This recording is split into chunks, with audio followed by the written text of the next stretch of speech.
Sounds like gunfire. Thank you. A dangerous standoff. A Wimber man says it all unfolded just a few feet from where he was standing. Guns, tear gas, and snipers all inside his apartment. Tonight, Fox 8 takes you to the front lines of what happened Monday night as a man barricades himself inside a home. Sherry Staley talks with a neighbor who watched it all happen from his living room and captured the dramatic images on his home video camera. Hey, man. Okay. Well, how do you get it over down on the garage? Is this just the two? This one? A little concerned when there's cops there with guns going, we need to get you out. Yeah, and some of the guns were, pretty big. Blair Murphy had no idea what he was coming home to Monday night. Outside his Wimber home, just off of Graham Avenue, police and lots of them. Seconds after he walked inside his apartment, there was a knock on the door. 13 members armed with guns wanting inside. The reason?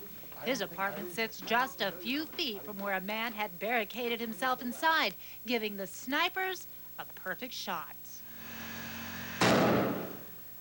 They turned off all the lights, and they asked me to shut off any hall lights, and they all kind of crouched down on the third floor windows, and then some of them went up on the roof as well. Because of the dangerous situation unfolding just outside of his complex, Murphy and the other tenants were put under a lockdown and not allowed to leave. Murphy, whose apartment was now filled with snipers, says it was almost surreal. But they were aiming guns that way at the building that the guy was in. And shooting tear gas? Or I don't know what they were shooting. I mean, you'd hear a lot of pop, pop, pop, and I think they were canisters of tear gas.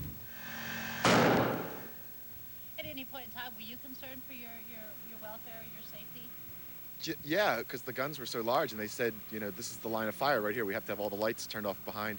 And when they walked past the doorways where they were silhouettes, they would kind of dart so that it wouldn't be an issue for them. So, so what do I know? I'm never in shootouts, and so I didn't want to do something stupid.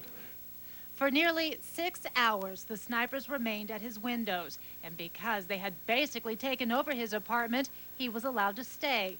A night that he had to capture on tape, the video that you are now seeing. Were you surprised that they let you stay where you were and watch what they were doing? Yeah, I did, and then we snuck up behind with cameras, and so I was surprised to get away with that too.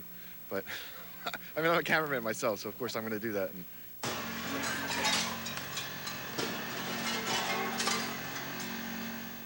Murphy says it was not only exciting, but a little frightening. Not only was there a man barricaded inside a home just a few feet away, but his neighborhood was surrounded by police.